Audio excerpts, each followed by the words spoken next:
Chapter 4. Hello, Arthur called out softly. No one was in the kitchen except his dog, Pal. Arthur knew his mother was at home, though. Her car was in the driveway. But she couldn't be busy, he told Pal. In fact, I'm sure of it.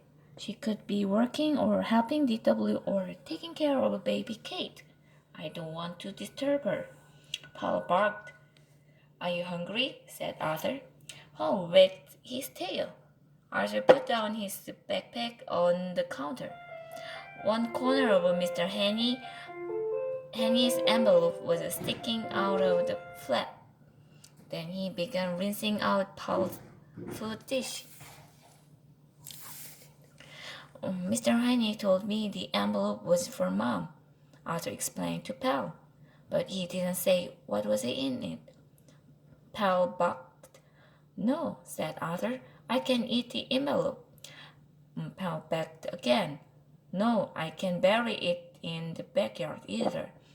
He put the empty dishes on the floor. Pal whined with disappointment.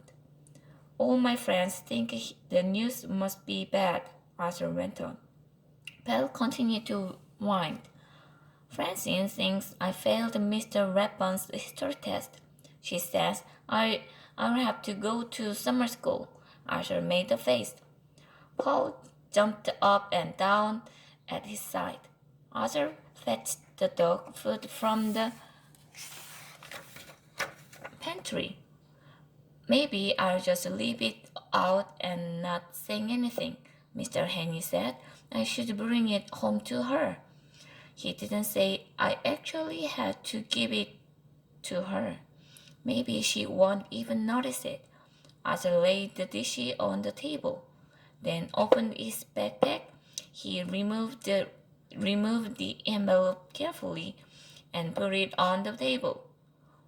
What's that? Arthur wheeled around to find his sister DW standing in the doorway. What? DW pointed. The envelope, silly. Nothing, he shouted. He leaned on the table. It's just a dumb old envelope. People could walk by this envelope for weeks and not even notice it. And even if they didn't notice it, they wouldn't bother to open a boring envelope like this. There's a lot of nothing, said DW. You are sure are acting weird. I'm not acting weird, said Arthur. He straightened up and folded his arms. I'm worried. I'm not worried. I'm hurried. That's it. Hurried. Third grade is very busy. DW climbed onto a chair and stared into Arthur's eye. You don't fool me, she said. I know worry when I see it. Arthur blinked. You do? DW nodded. Yeah. You get wrinkles. I do? She nodded. I'm not surprised. You couldn't worry about a lot of things.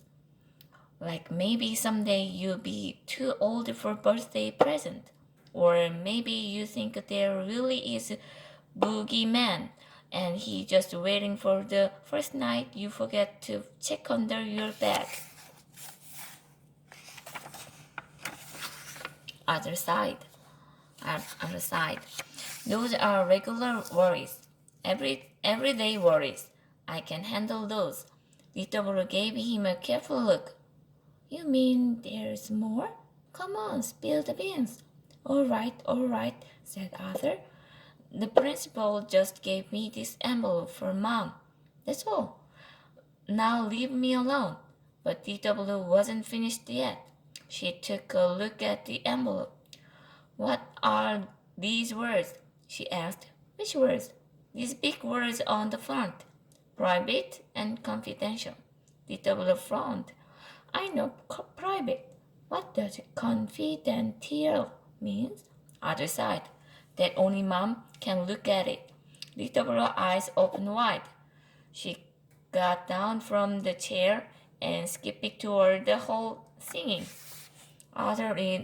Arthur's in trouble. For once, Arthur didn't argue with her. He knew she was right.